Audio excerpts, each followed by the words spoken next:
YSRCP booth బ్యాచ్ని, కొంతమంది మేధావి ముండల్ని నేను ఒక ప్రశ్న వేస్తున్నాను.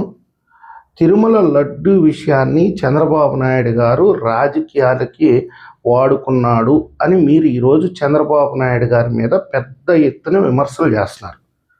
మరి 2019 ఎన్నికలకు ముందు వైఎస్ జగన్మోహన్ రెడ్డి గారు అదే తిరుమలకు సంబంధించిన పింక్ డైమండ్ని చంద్రబాబు నాయుడు గారు దొంగిలించాడు అని ఆనాడు ఆయన ఆరోపణలు చేశాడు.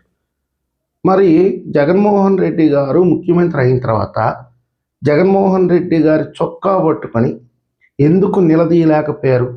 పింక్ డైమండ్ అనే విషయాన్ని ఎందుకు రాజకీయాలకి వాడుకున్నావు? హిందువుల మనోభావాలని ఎందుకు రెచ్చగొట్టావు అంటే చంద్రబాబు నాయుడు గారిని ఏమైనా అనొచ్చు, ఏమైనా అడగొచ్చు. చంద్రబాబు నాయుడు గారు తిరిగి ఎలాంటి యాక్షన్ తీసుకోలేడు. అదే జగన్మోహన్ రెడ్డి గారిని అడగాలంటే మీకు ఒక్కొక్కరికి ఉచ్చ కారిపోతాయి.